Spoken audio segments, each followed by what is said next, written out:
నా పేరు మహేష్. నేను బజరంగల్ నుంచి. ఈరోజు ఏదైతే సంఘటన జరిగిందో మన ఆటో భరత్ అన్న మీద, ఇది చాలా దురదృష్టకరం. ఎందుకంటే ఈరోజు మన భారతదేశంలో హిందువులు సురక్షితంగా లేరని చెప్పడానికి ఇది ఒక ఎగ్జాంపుల్. ఎందుకంటే ఈరోజు మన ఆటో అంటే ఆయన ఏం తప్పు చేసిండు? ఈ భారతదేశంలో ఈ గడ్డ మీద పుట్టిన వాళ్ళందరూ హిందూ అని చెప్పి జస్ట్ కొటేషన్ రాసిరు. మరి మీరు 5 సార్లు నమాజ్ చేస్తారు, ఏమని చదువుతారు ఆ నమాజ్లో?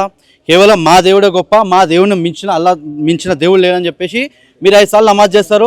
పెద్ద పెద్ద స్పీకర్లు, అంటే ఒక సౌండ్ సిస్టమ్ లేదు, దాన్ని ఎంత మెయింటైన్ చేయాలని లేదు. అయితే సుప్రీంకోర్టు ఆర్డర్స్ ప్రకారం ఎంత సౌండ్ పెట్టాలి ఏందనేది అసలు ఎవరు పాటించారు.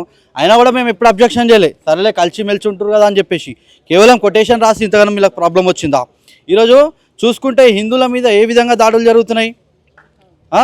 కేవలం హిందువులని టార్గెట్ చేసుకొని, హిందూ ఆటోలని టార్గెట్ చేసుకొని రీసెంట్గా ఇదే గుడ్డుమల్కాపూర్ పక్కన ఉన్న గుడ్డుమల్కాపూర్ పోలీస్ స్టేషన్ లిమిట్స్లో జెప్టోలని హిందువులు ఎంప్లాయీస్ ఉండొద్దని చెప్పేసి కొట్టిరు. అదేవిధంగా ఎవరైనా రిక్రూట్కి వస్తే ఇక్కడ జాబ్స్ లేవని చెప్పేసి బయటకి వెళ్ళి ఓటేస్తారు. అంటే వీళ్ళు కేవలం వీళ్ళే ఉద్యోగాలు చేయాలి, వీళ్ళే ఆటోలు నడిపేయాలా?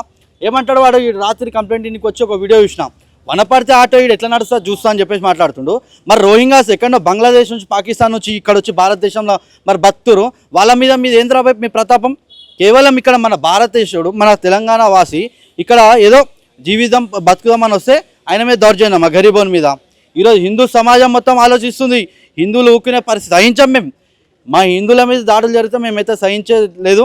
ఖచ్చితంగా ఎవడైతే భరత్ అన్నకు బెదిరించిండో ఖచ్చితంగా ఆయన మీద యాక్షన్ తీసుకోవాలని చెప్పేసి మేము పోలీస్ డిపార్ట్మెంట్ని కోరుతున్నాం.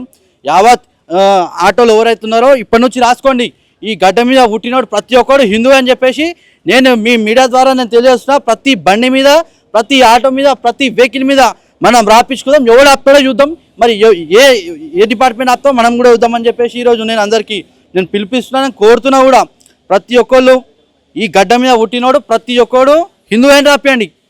ఎవడు ఆపుతాడో ఇది చూద్దాం. మరి 5 సార్లు నమాజ్లా మా దేవుడు మించిన దేవుడు లేదని పెద్ద అరుస్తారు. మరి దాని మీద ఎవరైనా పోలీస్ డిపార్ట్మెంట్ కానీ ఎవరైనా సరే అధికారులు వాళ్ళ మీద ప్రతాపం చూపెట్టండి. అంతేగాని హిందువుల మీద ఇట్లాంటి గరీబుల మీద ఇట్లాంటి ప్రతాపం చూపెడితే మాత్రం హిందూ సమాజం మూకునే పరిస్థితుల్లో లేదని చెప్పేసి ఈరోజు నేను తెలియజేస్తున్నాం. మేడం, ఇప్పుడు భరత్ మీద జరిగిన సంఘటన రాత్రి భయపడి సిటీ అంతా తిరుగుతుండు. అసలు ఆ ఊరు కాని ఊరిలో వచ్చేసి ఇంతమంది హిందువులు ఉన్నా కూడా భయపడ్డ తర్వాత జర్నలిస్ట్ సిద్ధు అన్న నా దగ్గరికి, అంటే నాకు కాల్ చేసిండే, సందీప్ నీ దగ్గర పెట్టుకో అంటే నా దగ్గర పెట్టుకుంటే నైట్ అంతా షెల్టర్ నేనే ఇవ్వడం జరిగింది అతనికి.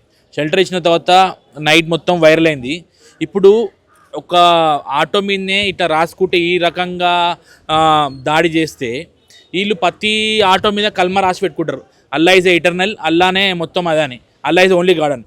ఇప్పుడు అల్లానే గాడ్ అని రాసుకున్నప్పుడు ప్రతి ఆటోను కూడా అడ్డుకోవాల్సి వస్తుంది మేము. ఇప్పుడు ఈరోజు మీరు భరత్ మీద కేసు పెడితే రేపు తెలంగాణలో ఉన్న ఎవడైతే కల్మా రాసిరో దాని మీద ప్రతి ఆటోను అడ్డుకుంటాం. అలాగే ఇప్పుడు భరత్ మీద కేసు పెడితే ప్రతి ఆటో ఎవడో నడుపుతో డైరెక్ట్ ఆపుతాము, వాళ్ళ మీద అందరి మీద కేసు పెడతాం. భరత్కి తెలంగాణ ఉన్న ఆటో డ్రైవర్లకు అందరికీ, హిందూ ఆటో డ్రైవర్లకి నేను ఒక విజ్ఞప్తి చేస్తున్నా, దయచేసి ఎంత పెద్దగా రాసుకుంటారో అంత పెద్దగా రాసుకోండి. జై శ్రీరామ్ అని రాసుకోండి, దేవుని ఏమని రాసుకోండి. మీకు అండగా ప్రతి హిందూ సంఘాలు ఉంటాయి, ప్రతి హిందూ నాయకుడు మీకోసం పోరాడతాడు. జై హింద్, జై భారత్.